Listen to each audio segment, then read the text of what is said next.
They thought she was just another tired woman looking for attention. They thought her yoga pants meant she came to stretch, not to fight.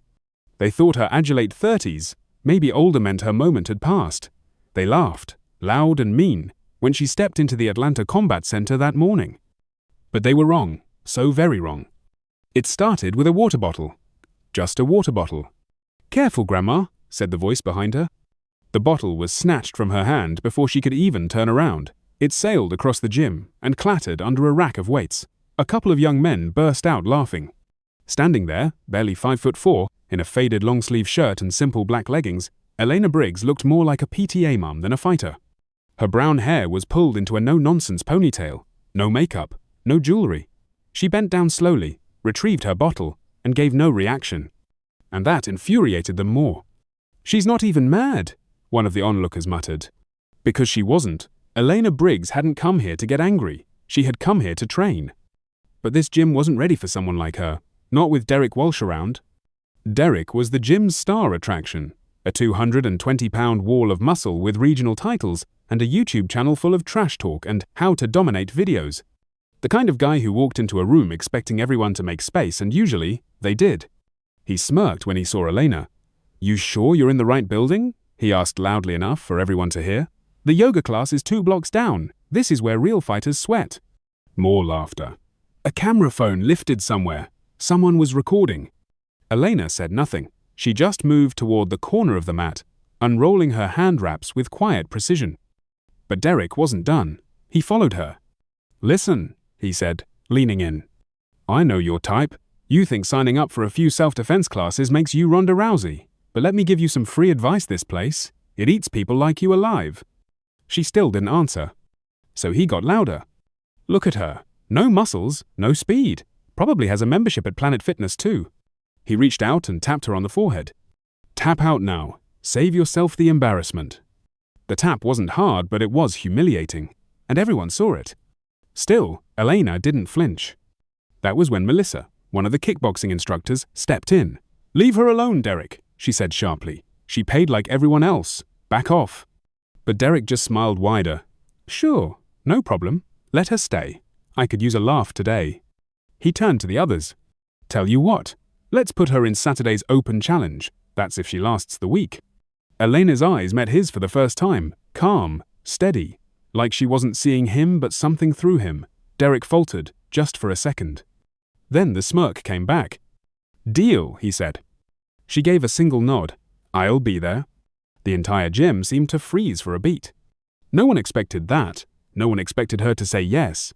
Because this challenge wasn't just a workout, it was a public performance, a spectacle, where fighters showed off their skills in front of crowds, influencers, judges, where reputations were built or broken. They expected her to walk away. But Elena Briggs never walked away from a challenge. Not when she was 20. Not when she was 30. And not now. No one at the Atlanta Combat Center knew her past. No one had seen the dog tags tucked deep inside her bag. No one knew about the bruises she'd earned, the countries she'd disappeared into under classified orders, or the lives she'd saved without anyone knowing. They saw only a quiet woman in second-hand sneakers. But they were about to learn. The quietest people often carry the loudest truths. And when the truth hits the mat, it doesn't make noise. It leaves a crater. From that day forward, Elena became a ghost inside the gym scene, but ignored, present but uninvited. Every time she showed up, someone seemed to be in her spot, or her reserved equipment would mysteriously go missing. No one would say it aloud, but it was clear she had violated the natural order. This wasn't a place for quiet women with modest sneakers and tucked-in shirts. This was Derek Walsh's arena. But Elena didn't complain. She didn't protest or plead for fairness. She simply returned, day after day, moving through her drills with eerie focusher movements, deliberate, efficient, stripped of any wasted energy. And while most in the gym snickered or rolled their eyes, a few began to notice something unsettling. "Her form's clean," Melissa whispered to another coach during a sparring class. "Too clean." They watched as Elena practiced takedown escapes alone, using only a heavy bag for simulation. She didn't just follow the moves, she inhabited them. Her balance, her breathing, her timing, it all looked too practiced. Too automatic. Like someone who drilled these exact movements under pressure, under fear, maybe, under fire. Still, Most just laughed it off. So what? Derek said when someone brought it up. She probably binge-watched some Krav Maga videos on YouTube. Doesn't mean she can fight. But Elena wasn't trying to impress them. Her focus wasn't on the people in the gym but on the ghosts that followed her. The memory of her father, Master Sergeant Henry Briggs, echoed in every step she took. She could still hear his voice, raspy from years in the desert and too many surgeries. Don't move faster, move smarter. He taught her more about combat in their backyard than most elite trainers ever could in a ring. Now, years after his funeral, she trained with the same devotion she'd shown back then. Her father's dog tags were always with her in her bag, beside her mat, under her palm between rounds. She didn't just train. She remembered. And while the others played loud music and posted videos of their sparring, Elena studied. She reviewed footage of the previous year's gym challenge on her tablet during lunch breaks at the clinic where she worked as a physical therapist. She'd take mental notes on timing, weaknesses, fatigue patterns, how Derek threw his hips too wide in takedowns. She knew he'd never expect someone like her to notice something like that. Because men like Derek didn't think someone like Elena watched. They only noticed her when she won't leave. By the Thursday before the challenge, the whispers grew louder. She's still here? She's really going to compete. You think she'll cry when Derek flips her?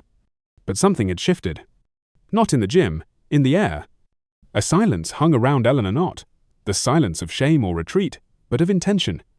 She moved differently now, not like a student, but like someone remembering things no one else in the room could possibly understand.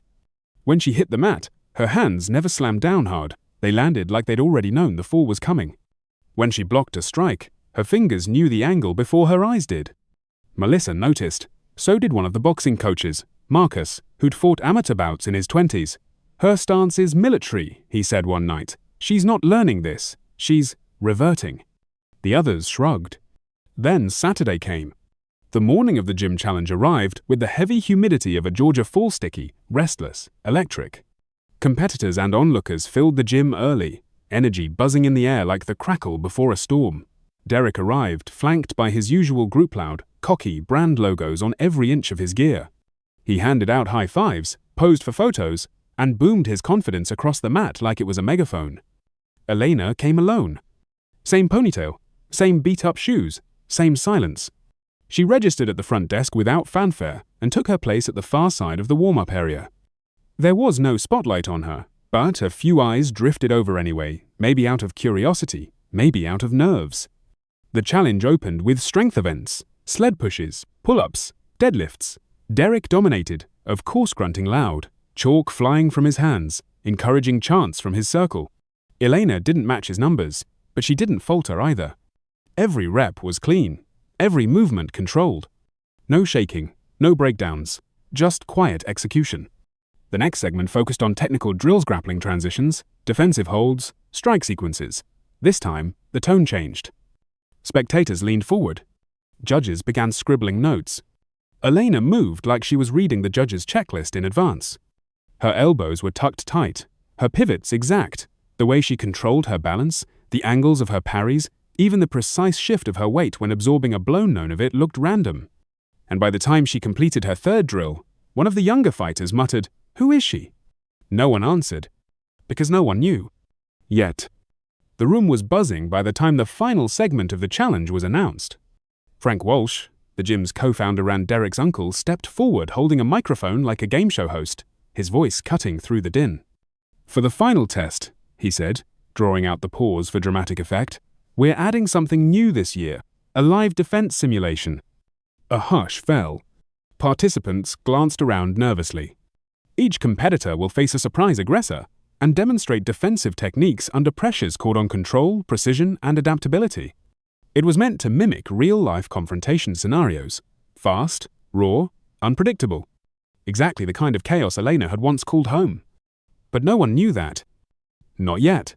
The first few simulations drew polite applause, sweaty takedowns, awkward holds, nervous counters. Some competitors overreacted, flailing, others froze. But it was fine. The crowd was kind. Until Derek volunteered. "I'll go next," he called out, bouncing on the balls of his feet. Then, louder, "And I'll help the lady out too. Just a gentle little demo for Grandma." People laughed, but it was thinner now, hesitant. Frank's brow furrowed. He gave a reluctant nod. Elena stepped forward, removing her windbreaker for the first time. And that's when everything stopped. Underneath, she wore a faded black t-shirt. On the left sleeve, almost invisible under years of wash, was the unmistakable insignia of the United States Army Special Forces. Someone near the front whispered, "Wait, is that real?" A judge older with a short military crop and quiet demeanor stood abruptly, his eyes locked on her sleeve. He stepped forward slightly. "Ma'am," he asked gently, "were you Delta?" Elena said nothing, but she didn't have to. The way she squared her shoulders, the silent nod, the weight in the air. That was her answer. A ripple moved through the gym, like a wave of recognition cresting over disbelief. Derek didn't catch it at first. He was already grinning at the crowd, playing up his "I'll be gentle" routine. The instructor called them to the center mat. "Controlled aggression only," he said, glancing hard at Derek. "We're evaluating technique, not brute force." Derek winked. Of course. The bell rang, and everything changed in a blink. Derek charged faster than needed, more forceful than allowed, a move designed not to win but to embarrass. But Elena had already shifted her stance. And in one fluid movement like gravity obeyed her instead of the earth, she sidestepped, redirected his momentum, and struck. One precise nerve strike to the neck-shoulder junction. One sweep to compromise balance. One pivot. And Derek Walsh, regional champion, online loudmouth, Jim King hit the mat like a fallen tree.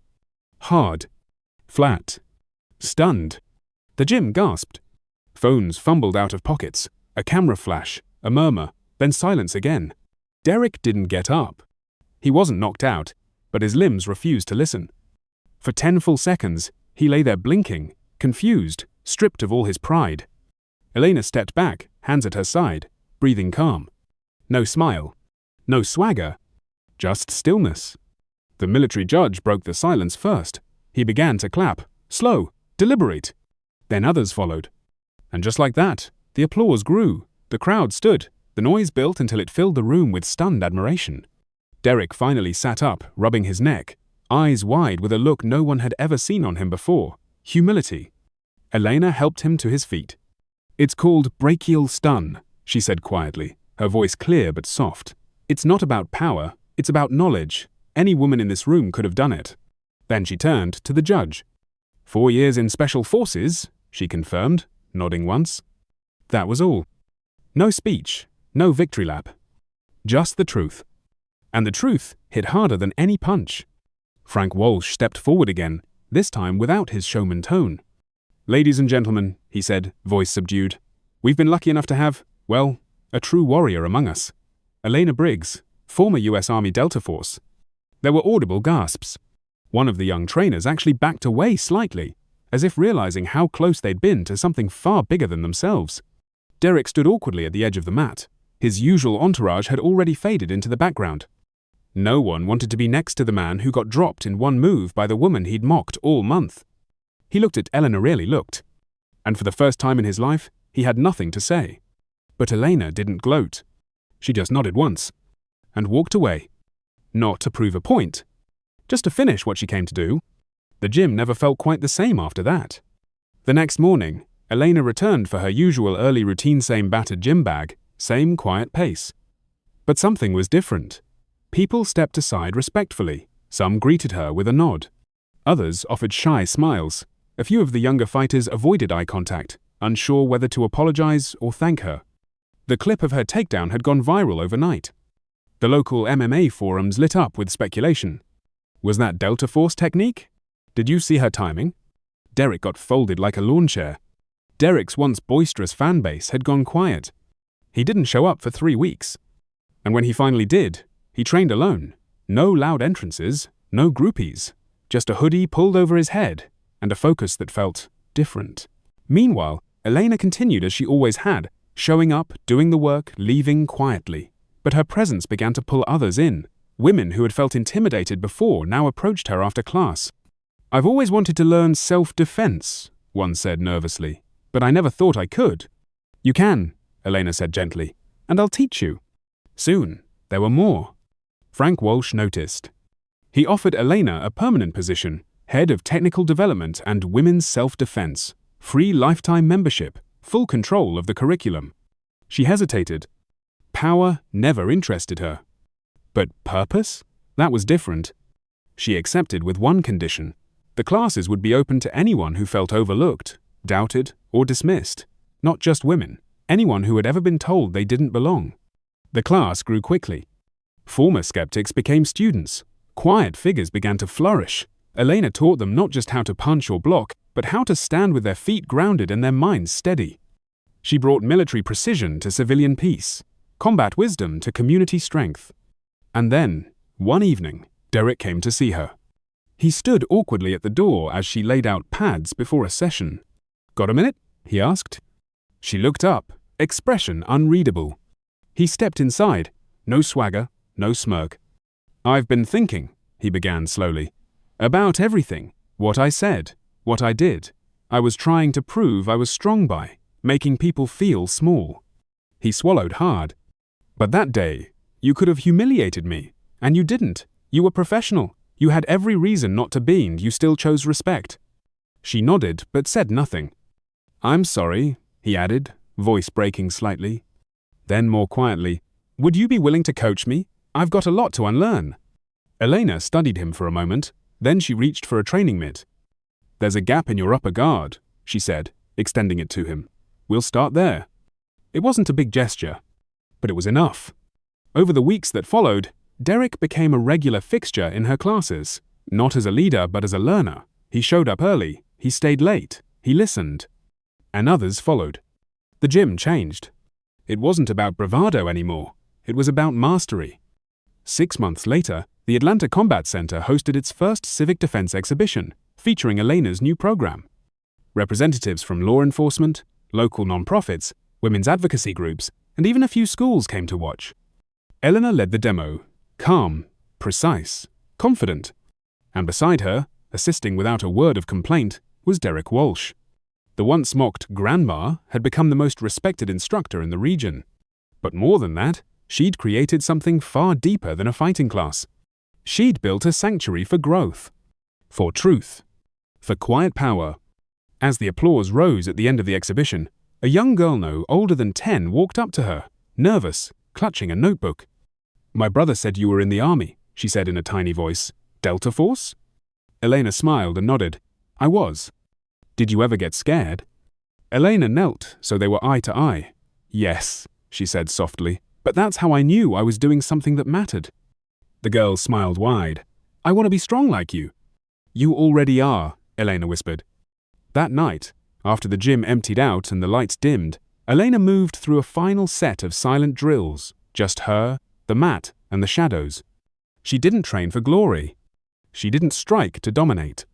She moved to remember, to restore, to remind herself that dignity doesn't roar. It walks in quiet, precise steps. Some people think strength is about volume, about presence, about how loud you can be in a room. But real strength, it doesn't raise its voice. It waits, it listens. And when the moment comes, it speaks with precision. If you were Elena, would you have forgiven Derek? Or would you have walked away? Let us know in the comments below, and don't forget to subscribe for more true stories of quiet strength and unexpected power.